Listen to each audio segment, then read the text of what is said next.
This vlog probably will be an emotional one. Um, I suppose not to talk about this topic because I wanted to talk about a different topic, but life happened, and so um, I don't know if you knew. I don't know how much you knew, but I've been seeing someone for the past almost 2 months.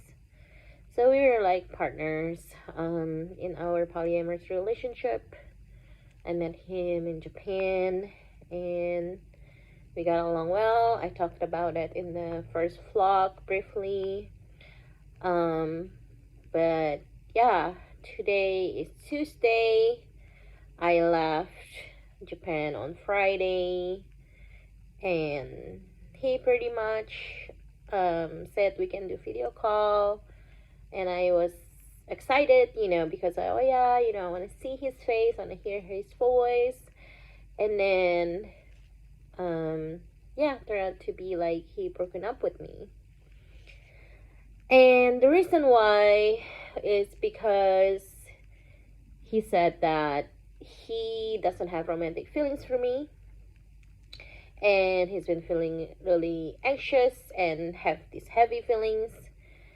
And I told him that doesn't make sense because this whole relationship felt more like he was initiating it, than I am, because like we went on, I don't know, 5 dates or whatever, and he was the one who pursued me, planning dates, and he seems very secure, attachment style, but clearly he's not, because like the thing that made me like him is that he's always there for me. Communication is great. He gave comforting words. He seems very genuine in his words and actions. But then there are also red flags that I just tend to ignore. I mean, I didn't ignore because I did mention it to my therapist. And so I am aware these are red flags. But, I just think I think my weakness as a person is that I give people chances. Sometimes maybe it's too much, but I am learning not to give people so much chances in life.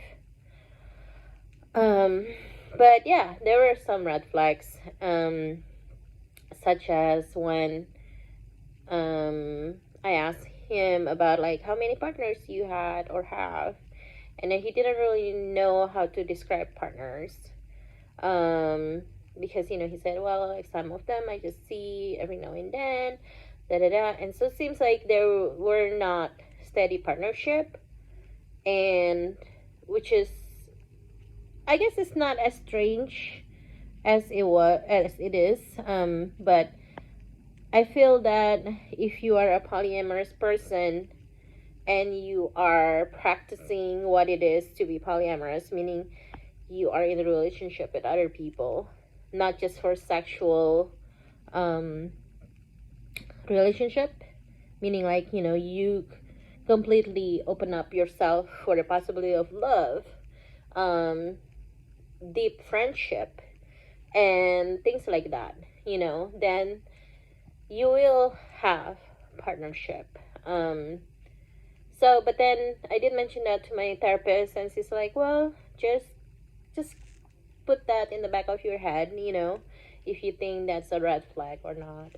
And then, the other red flag is like his way of, doing things related to health. That, also questionable for me. But then I thought like, well, it's his body, his choice. I will support the person that I love, as long as like I established my own boundaries and I'm taking care of myself. But, I kind of need to open up myself more on the possibility that, yeah, that is a red flag, that, you should not ignore. But I did ignore it because, I, like this person. So, yeah, so we had a video chat, and I told him, like, I felt anxious and heavy too since, like, we were together, but it's because I have these feelings for you, um, and but I process it differently. I didn't run from it. I process it by actually acting on it, and showing it. You know, and I think that's the thing that I will never change about myself, even if it's gonna cost me people, is that I will be who I am. Um, I care and love people as much as I can. Um, and sometimes maybe, like, I show it. I don't think it's too much, but it's not something that people accustomed to, because I feel like this world is so cold. Um, it's just so full of, like, service level stuff. There's no emotions. People don't really show emotions anymore, and I don't want to be like that. Um, I think, like, part of my childhood, like growing up, is just like suppress your emotions because it's just too much. Um, there's just too much sadness, too much grief, too much anger.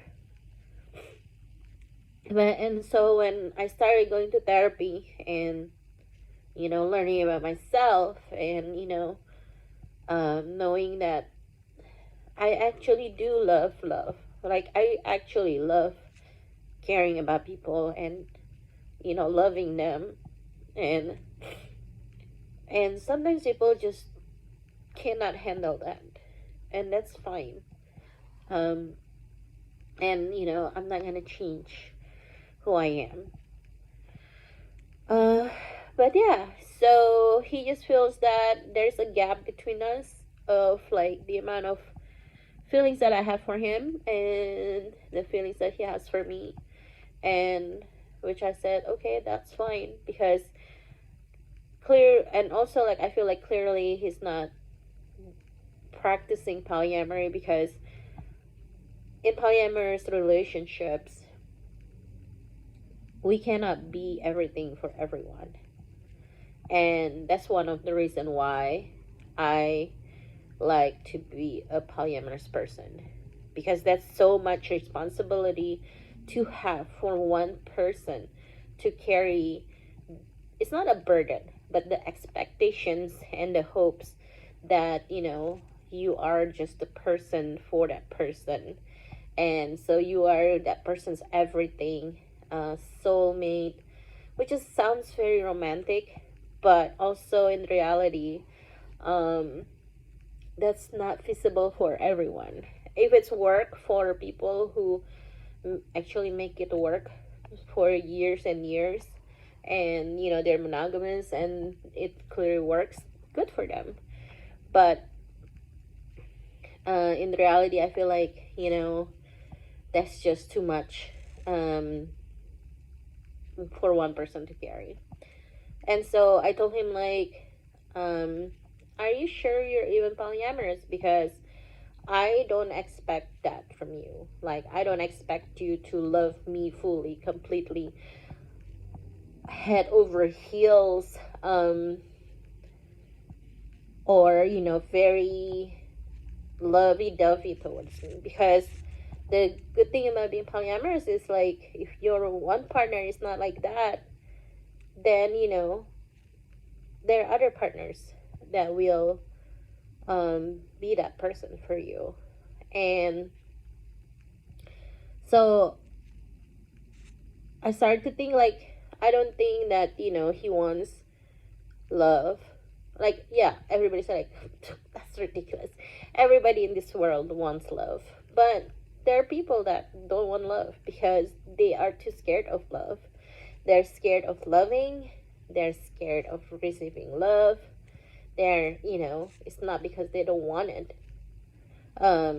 Because he mentioned to me, like, maybe, we can just be friends or we can be casual. And I was like, no. I don't know. Not right now. Maybe someday, way in the future. But I have enough friends. And if I want casual relationship, I can get that so easily. Like, I can just like snap my finger and, a person that want to have casual relationship will appear in front of me. And I'm just joking. And I'm not like being cocky about this, but it's true because those are things that easy for me to have. Friendship, of course, is not easy, and I cherish my friends, but I have a lot of friends already, and I do cherish them and I love them. I don't. It's not that I don't need another friend, but why do you still want access to my life when you don't want me? You don't want to be with me romantically, because I feel I had that happen in the past where it just created confusion. Um, I'm still friends with my ex-husband and a few of my ex-boyfriends, but that doesn't happen just now. It happened over time. It happened after months. Um, when I already be able to process things. And he also asked me, like, can I call you next week? And I was like, why? Like, why do you want to call me? And he's like, well, to check on the person that I care about. And I was like, no. It's not that, like, I don't want him to, but I don't see the point because he has access to me now and he wants to stop that. And he wants to downgrade it to something that is easy for him. He doesn't consider me in this situation at all. And until we are clear in our heads and in our hearts about, what is actually we want from each other, I don't think like, I don't feel like I need to give him access to me because he did had it once, and and he's just too scared to actually do the work because he wants it to be easy, comfortable, fun. He doesn't want to deal with his feelings, his anxiety. He doesn't want to deal with the heaviness. He doesn't want to actually process it. And that's the disappointing part for me because before I left, we're supposed to meet only on Sunday. But then, he asked me if we want to see each other on Wednesday. And then after that, if we want to see each other on Thursday, because I left on Friday. And then, we actually, spend really nice time together where I felt that everything's going to be okay. Because, this is actually the time that we need to have to process things. Because leaving Japan is not easy for me because I love being there. But also, because I just met him and we had such a good time together, and I freaked out that, that I'm going to lose it. And I'm trying not to say,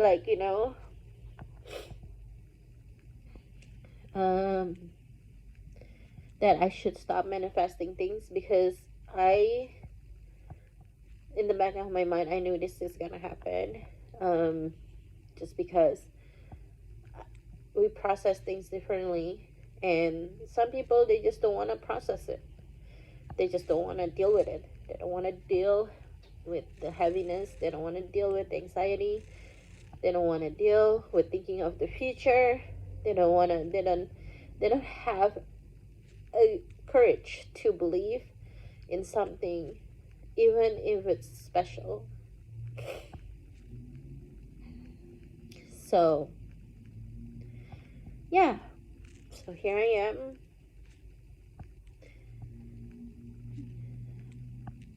I will be okay. I feel that with everything that I've been through, with relationship, you know, um, I will be okay, because at the end of the day, people that love me, they will love me for who I am. They will not be scared of loving me. They're not be scared of the uncertainty of things. The something that we don't see yet, the unknown. They won't be scared of that.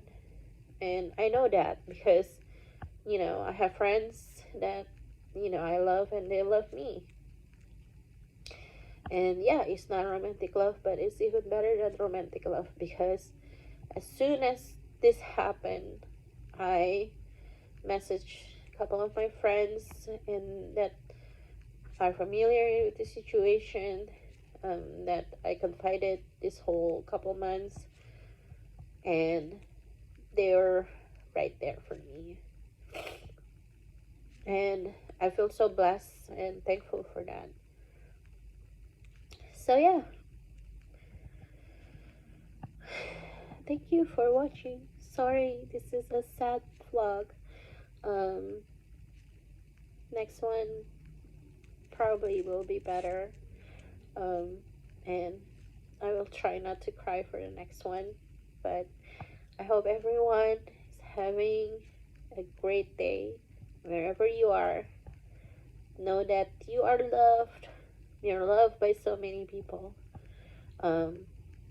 Yeah, big hugs. See you later.